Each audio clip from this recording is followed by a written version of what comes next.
Doctor B R Ambedkar ಅರ್ಥಶಾಸ್ತ್ರ ವಿಶ್ವವಿದ್ಯಾಲಯದ 2ನೇ ವಾರ್ಷಿಕ ಘಟಿಕೋತ್ಸವದಲ್ಲಿ ಅತಿ ಹೆಚ್ಚು ಅಂಕ ಪಡೆದ ವಿದ್ಯಾರ್ಥಿಗಳಿಗೆ ಚಿನ್ನದ ಪದಕ ಹಾಗೂ ಪದವಿ ಪಡೆದವರಿಗೆ ಪ್ರಮಾಣ ಪತ್ರವನ್ನು ರಾಜ್ಯಪಾಲ ಥಾವರ್ಚಂದ್ ಗೆಹ್ಲೋಟ್ ಬೆಂಗಳೂರಿನಲ್ಲಿಂದು ವಿತರಿಸಿದರು.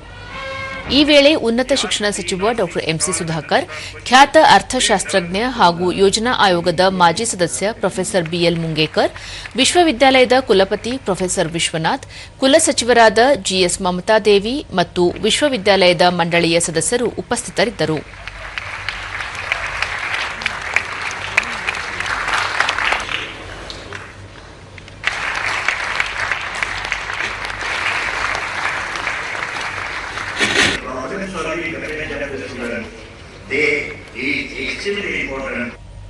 ಬಳಿಕ ಥಾವರ್ಚಂದ್ ಗೆಹ್ಲೋಟ್, ಶಿಕ್ಷಣದ ಮೂಲಕ ಸಮಾಜದಲ್ಲಿ ಬದಲಾವಣೆ ತರಬಹುದು ಎಂದು ಬಾಬಾ ಸಾಹೇಬ್ ಅವರ ಜೀವನವು ನಮಗೆ ಕಲಿಸುತ್ತದೆ.